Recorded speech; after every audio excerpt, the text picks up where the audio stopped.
औज़ुबिल्लाहिमिनश्शैतानिर्रजीम बिस्मिल्लाहिर्रहमानिर्रहीम। मुअज़्ज़िज़ सामीनो कराम, अस्सलाम वालेकुम रहमतुल्लाहि व बरकातुहू। उम्मीद है आप खैरियत से होंगे।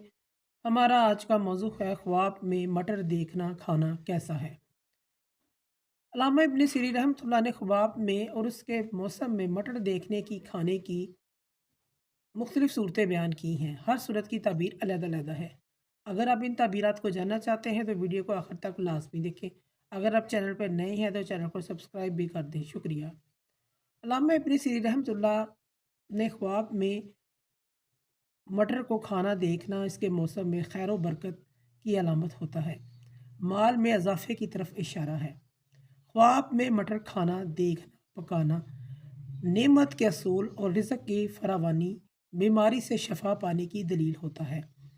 अगर साहिब ख्वाब या उसके घर वालों में से अगर कोई बीमार है, किसी मर्ज़ में मुब्तला है, तो इसको शफा मिलने की तरफ इशारा है, इसकी बीमारियां दूर होंगी। ख्वाब में मटर देखना रुके हुए जायज़ काम होने की तरफ इशारा है। और अगर ख्वाब में कारोबारी शख्स ख्वाब में मटर देखता है, कारोबार में अरूज नज़र आने की दलील है, यानी कि खुशखबरी मिलने की तरफ इशारा है। अगर साहिब ख्वाब मटर के दाने पुराने और सूखे हुए देखता है, खुशक दाने देखता है, ये इस बात की तरफ इशारा है जिस्मानी और मुआशी नुकसान होने की तरफ अलामत है।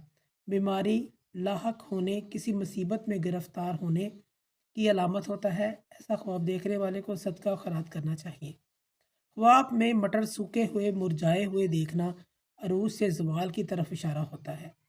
ख्वाब में मटरों की खरीदो फरोख्त करना कामयाबी की तरफ इशारा है।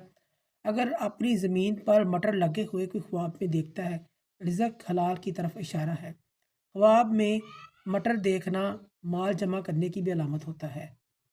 मोअज़्ज़िज़ सामीनो कराम, अगर आपको हमारी वीडियो ये पसंद आई है तो इसे ज़्यादा से ज़्यादा सदका जारिया समझ कर लाइक करें, शेयर करें। अल्लाह पाक आपके हामी नासिर हों। जज़ाकल्लाह।